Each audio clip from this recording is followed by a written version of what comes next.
By now, most of you are used to seeing icebergs that represent information on various topics, with each level dedicated to mainstream and obscure entries alike. This time, we will dig through this particular iceberg, something we made ourselves, with the intent of slowly uncovering the knowledge hidden deep beneath it. This cultural graveyard represents information and events that the inhabitants of this great nation either know by heart or have forgotten due to the passage of time. As we go through this journey, we can only hope that the knowledge that you will gain here will be put into good use.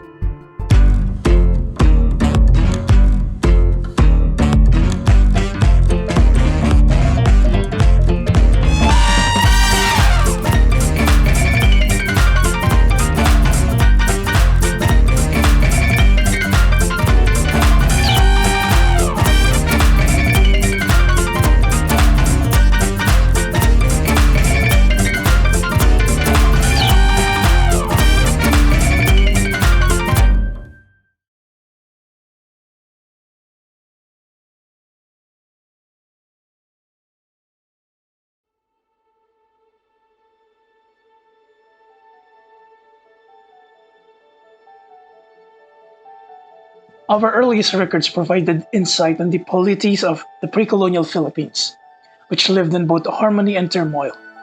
However, everything changed when the Spanish arrived on our shores. In the year 1521, Dato Lapu-Lapu of Mactan Island fought and soundly defeated the forces of Portuguese explorer Ferdinand Magellan, who were very eager to convert the natives to Christianity. To this day, we still wonder who dealt the first blow. However, one thing was sure. It was during this encounter where Magellan's journey will end. This first encounter with one of the powers of Europe will change the fate of the archipelago forever. 50 years later, in 1571, the Spanish under Miguel Lopez de Legazpi, the first Governor-General of the Spanish East Indies, returned to the archipelago and established the capital, Manila. Thereafter, he imposed Spanish rule upon the island's inhabitants with an iron fist. It wasn't a harmonious relationship between the colonizers and the natives from the very beginning, and it did not help that they imposed harsh and oppressive policies. More overt examples of colonial rule was the imposition of the racially defined caste system, the excessive influence of friars in both the government and the everyday lives of natives, and most of all, the inequality in almost all aspects of the life that the natives experience. Fast forward to 1764. To the credit of the Spanish, some reforms were implemented, like the revamped education system, free trade, among others. Motivated by the events happening on the other side of the globe, there were talks and rumors abound about the furthering of reforms in the archipelago by the Ilustrados, the educated intelligentsia, which established the propaganda movement in 1872.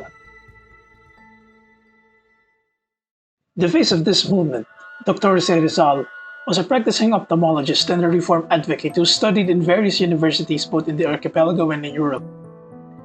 He wrote the novels Noli Me Tangere and El Filibusterismo, both of which ignited the feelings of nationalism among Filipinos. This man, despite his height, was a perfect example of an alpha male. He was able to charm several women throughout the course of his life. Not only did he form romantic relationships with women whenever he went, he also sometimes got into trouble because of it, like that time with General Luna and Nelly Boostin. He also advocated that the Philippine archipelago become a province of Spain instead of a colony. This is to guarantee equal rights for the natives. The local authorities saw him as a threat, and to no one's surprise, he was executed at Bagumbayan on December 30, 1896. Rest in peace, Pepe.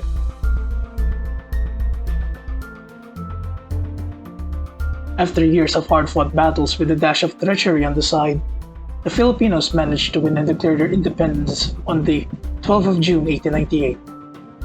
Under Generalissimo Emilio Aguinaldo, they convened the Malolos Congress to forge and ratify the Malolos Constitution, which is one of the many constitutions written during the revolutionary period. While the fledgling republic was struggling to form itself an effective government, a new power from the other side of the Pacific, whom we thought were our allies, came into our shores.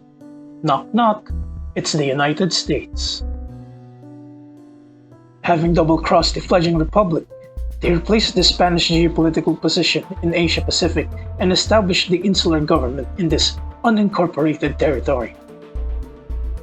In the spirit of giving the Filipinos freedom and enlightenment, the Americans imposed their rule and spread their culture.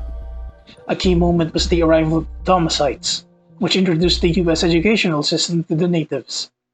At the same time, the current government molded the future of the Filipinos as they passed various laws, such as the Jones Act and the Tidings-McDuffie Law. These two laws set a precedent for an autonomous country, eventually leading to the establishment of the Philippine Commonwealth, which enabled local self-rule in the archipelago.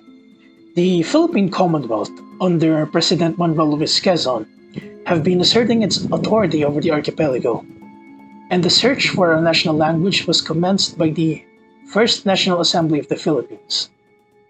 During this time, Surian ng Wikang Pambansa, now Komisyon ng Wikang Filipino, was established, and Filipino was made the default national language of the archipelago. However, a storm was brewing in Asia, and Imperial Japan preemptively struck at Pearl Harbor in December 7, 1941. As a part of this simultaneous attack, the Imperial Japanese forces also attacked and invaded the Philippines a day after. Fierce battles have been fought by US forces in the Far East and the Philippine Army led by General Douglas MacArthur as they retreated from Bataan and made their last stand in Corregidor. Manila was declared to be an open city to spare from the carnage and destruction. The aftermath of these battles led to the Bataan Death March, wherein the Imperial Japanese Army forced American and Filipino POWs to march into internment camps miles away. A horrific war crime, sure, but certainly not the only one both sides of the Pacific War will commit. The Japanese established a puppet state under Jose P. Laurel and the Kalibati, standing for Kapisanan sa Paglilingkod sa Bagong Pilipinas, a collaborationist political party. The Makapili served as the fifth column to destabilize the Commonwealth and doubled the auxiliary forces of the Kempeitai, the Japanese military police. The puppet government implored the support of Emilio Aguinaldo and Artemio Ricarte for propaganda purposes. Wartime censorship was imposed, and numerous atrocities and war crimes were committed throughout the occupation, with the Commonwealth having fled to distant shores. Only the Filipinos and a handful of American troops were left to defend the islands. But the spirit of defiance and resistance still threatened the occupation. Various guerrilla groups such as Hunters ROTC and the Alamo Scouts committed acts of sabotage, subversion, and intelligence gathering operations to undermine the Japanese occupation of the archipelago. There were other groups that were not necessarily loyal to the Commonwealth, like the Hukbalahat, a socialist communist guerrilla movement that engaged in open rebellion against the Commonwealth until the Quirino administration. But they still fought the invaders nonetheless. At the time, their support was needed and people were like, "Hey, why let a communist rebellion that threatened the Philippine Republic get in the way of a good old-fashioned liberation?" The Wachi, a Filipino-Chinese guerrilla group, and Moros on the other hand, received sparse support from the US. Subversive activities continued until the Americans landed in the archipelago, and this resulted in the naval victory at Leyte Gulf, led by Admiral Raymond Spruance.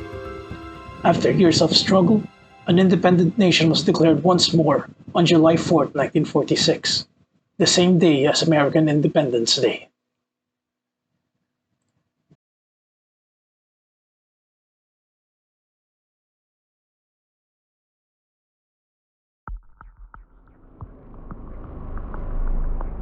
Instability plagued the land. Incidents happened. Various plots were formed, and controversies loomed all over, all of which led to the declaration of Proclamation No. 1081, or martial law by then-President Ferdinand Marcos on September 21, 1972. There are many perspectives to this era. Some regard it as the continuation of the Golden Age, while some regard it as an era of authoritarianism. The suspension of civil liberties outraged the nation. Some activists were forcibly disappeared, otherwise known as desaparecidos, and the brutal suppression of free press, freedom of speech, and other civil liberties pushed people to the brink, and the government itself imploded.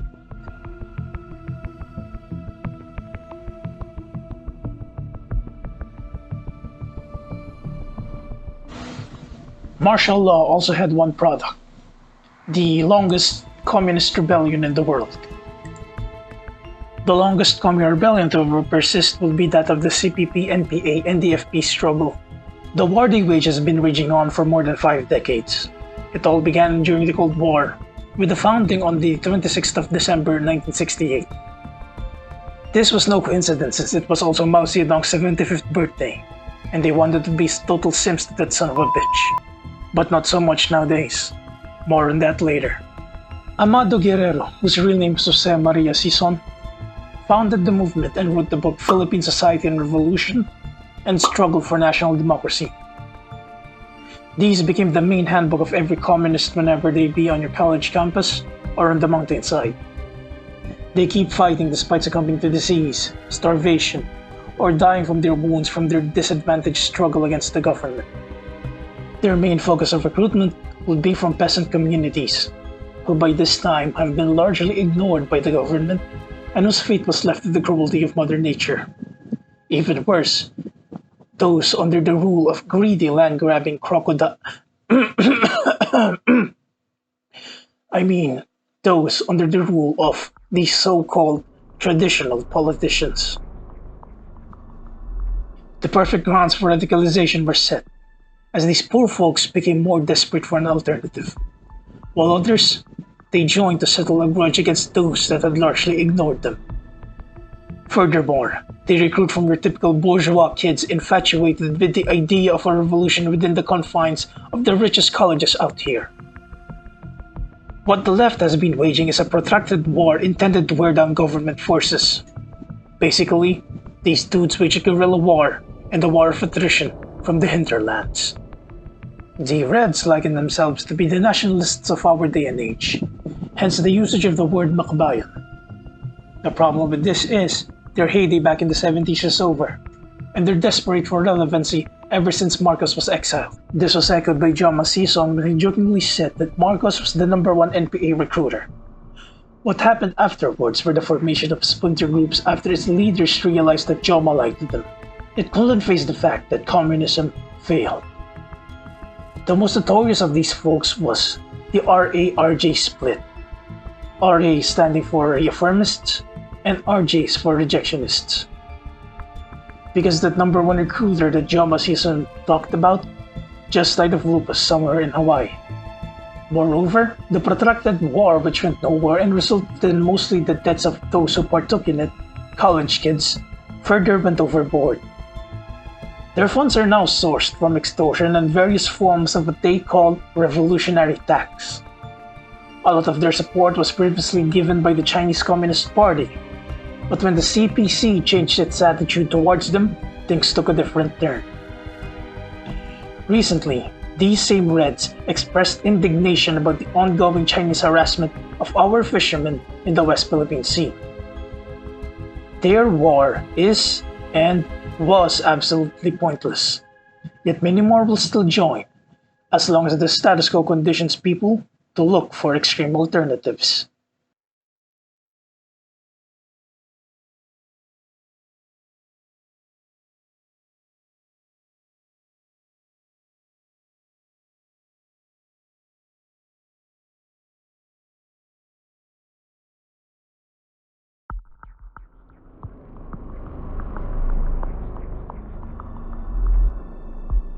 After more than a decade of totalitarian rule by the Marcos regime, the people finally reached the breaking point.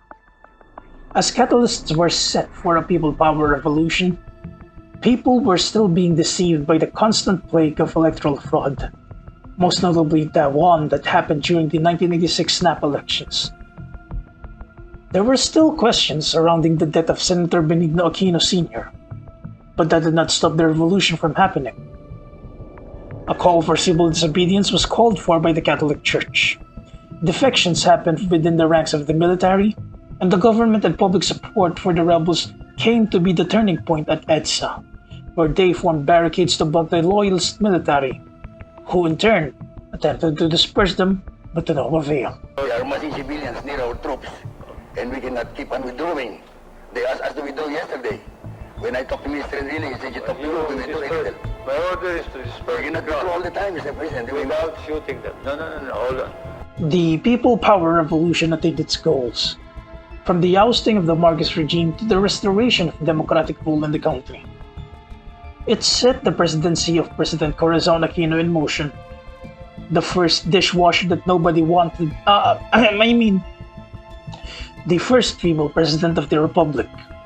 The rise of democratization movements are attributed to the success of the People Power Revolution. These movements were calling for transparency and civil liberties in their own countries. The People Power Revolution was also responsible for the adoption of the new 1987 Constitution. Then again, there are a lot of perspectives about this period in Philippine history that cannot be thoroughly explained in this video alone.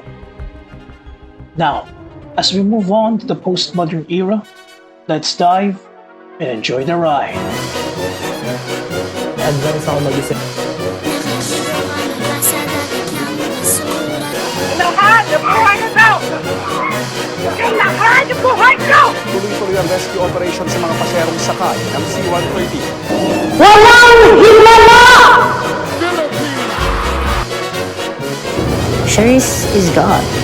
Wala siyang official. That's why even Team Orbos, I'm sorry, bakit wala siyang sinasabi siyang chairman, di ba? Pare, ang bulalo, mga buto-buto, may laman. Pare, sinusutot ang bulalo, pare.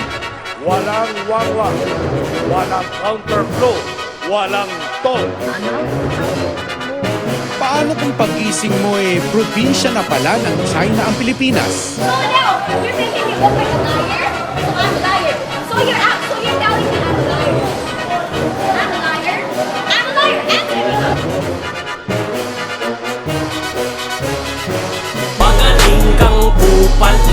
Are selling food and other necessary supplies